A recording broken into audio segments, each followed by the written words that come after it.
दोस्तों, दुबई की फ्लड के बारे में तो आपने न्यूज़ सुनी ही है कि दुबई के अंदर पूरे साल में इतना रेनफॉल नहीं होता जितना यहाँ देखने को मिल रहा है। सवाल ये है कि दुबई में इतना रेनफॉल हुआ कैसे? और इस हिसाब से तो डेजर्ट इंडिया के अंदर भी है, डेजर्ट सहारा भी है, तो क्या फ्यूचर में यहाँ भी इतने हैवी रेनफॉल होने के चांसेस हैं? मैं आपको दो ऐसे कारण बताने वाला हूँ जिसकी वजह से दुबई में इतना रेनफॉल हुआ है। तो this video is going to be a detail analysis कि एग्जैक्टली दुबई के अंदर ये फ्लड आई तो आई कैसे। तो चलिए वीडियो को स्टार्ट करते हैं। देखिए, दुबई के अंदर मंडे को एक एरोप्लेन उड़ता है कुछ केमिकल लेके, और वो केमिकल स्प्रेड कर देता है आसमान में। सेम प्रोसेस ट्यूसडे को भी दोहराया जाता है। हालांकि मंडे इवनिंग से ही हल्का कुछ रेनफॉल जो है वो स्टार्ट हो जाता है दुबई के अंदर। सवाल ये है कि उस एरोप्लेन में ऐसा क्या था, ऐसी क्या कंडीशंस हुई जिसकी वजह से दुबई में रेनफॉल स्टार्ट हो गया। हैरान होने की जरूरत नहीं है, दुबई में हमेशा से रेनफॉल ऐसे ही होता आया है। अब सवाल ये है कि अगर ऐसे ही होता आया तो फिर अब क्या प्रॉब्लम हो गई, एकदम से इतना रेनफॉल क्यों बढ़ गया दुबई के अंदर। तो चलिए इसको ही समझने की कोशिश करते हैं। देखो, होता क्या है, ज्योग्राफी की लोकेशन किसी भी सेंटर के क्लाइमेट के लिए बहुत जरूरी होती है। अगर आप दुबई को यहाँ लोकेट करना चाहते हैं तो ऑब्वियसली यहाँ कहीं इस लेवल पे आपको दुबई देखने को मिल जाएगा। और ये जो एरो मैंने यहाँ दिखा रखे हैं ये होते हैं ओशियन करंट। ओशियन करंट का क्या मतलब है? आप ऐसा कुछ मान सकते हैं कि ओशियन के अंदर एक टाइप की रिवर जो है वो मूव कर रही है। कैसे मूव करती है? जब हवा चलती है तो फ्रिक्शन होता है सरफेस पे। जब फ्रिक्शन देखने को मिलता है तो उस वाटर को ये कंपेल करती है to move in a direction. अब ये जो ओशियन करंट होते हैं ये कोल्ड करंट भी हो सकते हैं और ये वार्म करंट भी होते हैं। मतलब ये हुआ कि अगर मान लो हवा आपकी हाई लैटिट्यूड रीजन से, मतलब पोलर एरिया की तरफ से नीचे की तरफ आ रही है तो ऑब्वियसली ठंडा पानी लेके आएगी और वो कोल्ड करंट होगा। जब हवा आपके इक्वेटर से ऊपर की तरफ जाएगी तो गर्म पानी लेके जाएगी। इसलिए जो रेड मार्क से मैंने दिखा रहे हैं जैसे सोमाली करंट, गल्फ स्ट्रीम, ये सब जो है आपके ये वार्म करंट होते हैं। वार्म करंट का मतलब गर्म पानी और गर्म पानी का मतलब इवेपोरेशन। ऑब्वियसली गर्म पानी होगा तो इवेपोरेट करेगा, लेकिन इवेपोरेशन तक तो ठीक है। सर, सवाल ये है कि दुबई के अंदर कभी भी किसी भी टाइप की रेनफॉल देखने को नहीं मिलती थी। 1998 से पहले की अगर मैं बात करूं, स्पेसिफिकली 2000, उससे पहले तो दुबई के अंदर रेनफॉल का पैटर्न बहुत ही रेयरिफाइड था। मतलब बहुत कम चांसेस थे कि रेनफॉल हो पाए। 1998 में ऐसा क्या हुआ, एक नई टेक्नोलॉजी आती है जिसको बोलते हैं cloud seeding technology. Cloud seeding technology ये क्या थी? इसको समझने से पहले मैं आपको एक जनरल लाइफ का एग्जांपल देता हूं। आप में से कितने लोग ऐसे हैं जिन्होंने ये महसूस किया होगा कि रेस्टोरेंट के अंदर जब आप खाना खाने जाते हो, जब आप उससे नमक मांगते हो तो उस डब्बी के अंदर आपको राइस के कुछ दाने नजर आते हैं। या फिर आपने ये महसूस किया हो कि मौसम जब थोड़ा चिपचिपा होता है तो आपके घर के अंदर नमक अगर किसी ओपन जार में रखा है तो वो थोड़ा सा सीलन हो जाती है, मॉइस्चर को एब्जॉर्ब कर लेता है। चलिए, तो सबने महसूस किया है। बस यही होती है क्लाउड सीडिंग। एक्चुअली होता क्या है, दुबई जैसे एरिया के अंदर जहां पे डेजर्टिक कंडीशंस हैं उसके आसपास में जब भी क्लाउड बनता है तो ये मौका प्रस्थ अपना काम करते हैं। क्या करते हैं, ये आसमान में उन एरोप्लेन्स के कुछ केमिकल देके भेज देते हैं, और जब वो केमिकल स्प्रेड होते हैं तो वो एक तरीके का सोल्ट होता है जो आसपास की मॉइस्चर होती है उसको एब्जॉर्ब कर लेता है। अब आपको भी पता है जब एक पार्टिकल के अराउंड बहुत सारा मॉइस्चर जमा होता जाएगा तो वो पार्टिकल हैवी हो जाएगा, और जब पार्टिकल हैवी होगा तो अपने आप को against the force of gravity रोक नहीं पाएगा और रेनफॉल होना स्टार्ट हो जाता है। यही होता है आर्टिफिशियल रेनफॉल, जो दुबई 1998 में पहली बार उन्होंने ट्राई किया और 2000 से इनके यहाँ पे रेनफॉल इसी पैटर्न से करवाया जाता है। अब हुआ ये कि संडे के टाइम पे इस गल्फ रीजन के अंदर एक तूफान उठता है। दुबई ये देखता है कि ये तो हमारे लिए एक मौका है। दुबई ने ये देखा कि हमारे लिए एक मौका है, अगर ये तूफान वहां उठा है तो थोड़े से हाइग्रोस्कोपिक न्यूक्लियाई बोलते हैं इसको, थोड़ा सोल्ट अगर हम स्प्रेड कर देंगे तो कुछ मॉइस्चर हमारे यहां भी आएगा और रेनफॉल हो जाएगा। बहुत ही जेन्युइन कंडीशन थी। लेकिन हुआ क्या, दुबई से एक एरोप्लेन मंडे को उड़ता है, कुछ स्प्रेड करता है केमिकल, और दुबई की ये हालत हो जाती है। सवाल ये है कि क्या दुबई वालों ने कुछ ज्यादा ही नमक डाल दिया क्या? Answer is no. हुआ ये कि जब दुबई ने ऐसा कुछ किया उसके साथ साथ में कि सैंड स्टॉर्म्स जो है दुबई में बहुत ज्यादा आते हैं, तो वो चीज ओवरलैप हुई सैंड स्टॉर्म्स के साथ।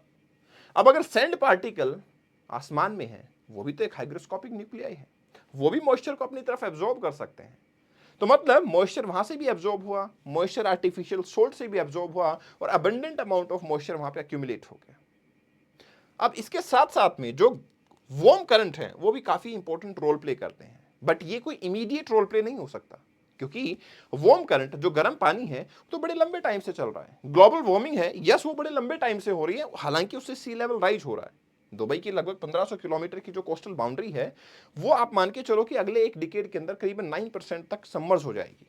बट हाँ, इसका रोल तो है, इसका बेसिकली कंट्रीब्यूशन तो है, लेकिन इमीडिएट कंट्रीब्यूशन नहीं हो सकता। ये एक लॉन्ग टर्म स्ट्रेटेजी है, एक लॉन्ग टर्म इंपैक्ट होगा, लेकिन ये था इमीडिएट कारण जिसकी वजह से दुबई के अंदर heavy rainfall in the duration of 24 hours देखने को मिलता है। इतना हैवी रेनफॉल होता है दुबई के अंदर विद इन दिस 24 आवर्स, जो कि इनके पूरे साल में इतना रेनफॉल देखने को नहीं मिलता। अब आपको यही पता है कि अगर रेनफॉल का अमाउंट लगभग 142 मिलीमीटर पहुंच गया है by the end of the day, तो ये आपके ईयर का सबसे हाईएस्ट रेनफॉल है। इवन ये माना जा रहा है कि दुबई की जो एवरेज एनुअल रेनफॉल थी ना, वो भी इसकी वजह से बढ़ गई और वो हो गई है 94.7 मिलीमीटर। अब प्रॉब्लम तब आ जाती है जब हमें पता लगता है किसी एक सिटी कंट्री के अंदर इतना हैवी रेनफॉल होता है और इन्होंने कभी सोचा ही नहीं था, इन्होंने कभी अपना इंफ्रास्ट्रक्चर इस लेवल पे डेवलप ही नहीं किया कि हमारे यहाँ भी इतनी रेनफॉल हो सकती है। भाई कैसे भी सोचेंगे, डेजर्टिक एरिया है जहां मुश्किल से कोई रेनफॉल देखने को मिलता है, क्या कोई सिटी अपनी डेवलपमेंट ऐसे कर सकता है कि हमारे यहाँ भी फ्लड आएगी और फिर हम इतनी ज़्यादा फ्लड आएगी कि हम उसको मैनेज कर पाएंगे विद इन 24 आवर्स? ये इन्होंने नहीं सोचा, और ये अनप्लान्ड जो कैरेक्टर हो गया, इसकी वजह से आपकी प्रॉब्लम फ्लड की काफ़ी ज़्यादा बढ़ गई है। तो क्लाउड सीडिंग का प्रोसेस जो है वो यहाँ पे इन्वॉल्व नजर आता है। क्लाउड सीडिंग का प्रोसेस सबसे ज़्यादा आपका एक इमीडिएट फैक्टर बनता है, जो कि आपका स्टार्ट हुआ था पहली बार 1982 के अंदर। इन्होंने एक एक्सपेरिमेंट किया, 1998 से इन्होंने कुछ कुछ करना ऐसे स्टार्ट किया और 2000 से इन्होंने पूरी पाइपलाइन के अंदर आ जाते हैं और गल्फ नेशन जो है क्लाउड सीडिंग का यूज़ करना शुरू करते हैं। और क्लाउड सीडिंग के अंदर आपके इसी तरीके के सोल्ट एटमॉस्फेयर के अंदर रखे जाते हैं एंड अल्टीमेटली दुबई के अंदर काफ़ी हैवी रेनफॉल होता है। अब ये जो डस्ट पार्टिकल थे उनको हम एरोसोल के नाम से जानते हैं, वो भी इसमें एड ऑन हो जाते हैं। सवाल अब यहाँ पे क्या है? सवाल ये है कि सर एनवायरमेंटल कंसर्न है, ग्लोबल वार्मिंग है, सी लेवल राइज हो रहा है, दुबई सबमर्ज हो सकता है, क्या ये सब कुछ इंप्लीकेशंस इंडिया के अंदर भी देखने को मिल सकते हैं? क्या सहारा डेजर्ट भी सबमर्ज हो सकता है? क्योंकि फाइनली ये दोनों एरिया भी तो हमारे डेजर्टिक एरिया ही है। This is the desert in India और यहाँ भी एक डेजर्ट देखने को मिलता है।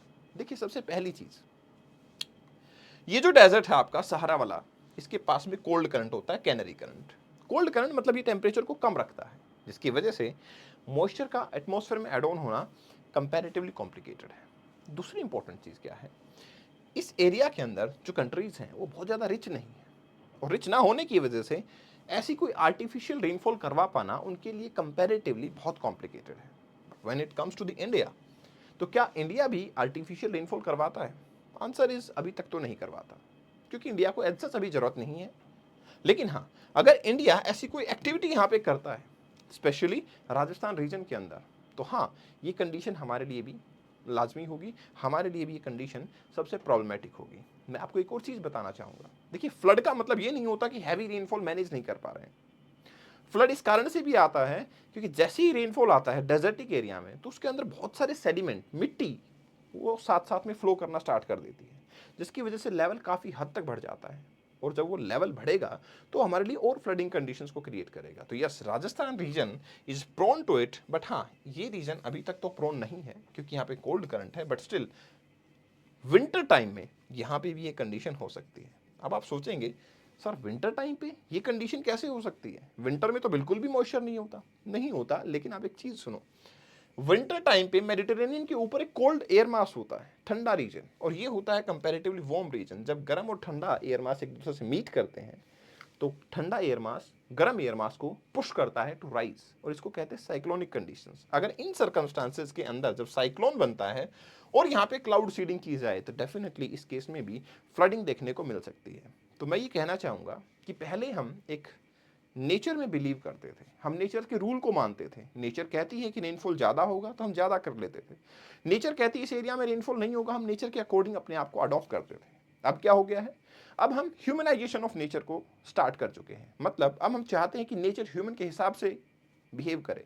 अगर हमारे पास महंगी गाड़ियाँ खरीदने की कैपेबिलिटी है तो हम अपने यहाँ पे रेनफॉल भी करवा सकते हैं। जब ऐसे कॉन्सिक्वेंसेज आते हैं तो नेचर इस तरीके से रिवेंज लेती है। सो ग्लोबल वार्मिंग, या आर्टिफिशियल रेनफॉल या फिर टेक्नोलॉजिकल एडवांसमेंट, उसको हमें बड़े ढंग से यूज़ करना चाहिए और बड़े ही लिमिटेड तरीके से यूज़ करना चाहिए। अगर हम उसको इस तरीके से अपने एन्जॉयमेंट के लिए या अपने कंफर्ट लेवल के लिए यूज़ करेंगे तो डेफिनेटली हमारे लिए ये काफ़ी डेंजरस हो सकता है। इस सेशन की पीडीएफ को आप कपिल भारद्वाज फॉर यू से डाउनलोड करेंगे and this is my insta handle, जिससे आप मुझे फॉलो कर सकते हैं। If you want to share something definitely you can share. क्या आप कुछ ऐसे एग्जाम्पल दे सकते हैं जिसमें कि ह्यूमंस ने नेचर के साथ कुछ खिलवाड़ किए और नेचर ने रिवेंज लिया? एक तो ये हो गया, इसके अलावा भी एग्जाम्पल कमेंट सेक्शन में शेयर करें। Thanks a lot.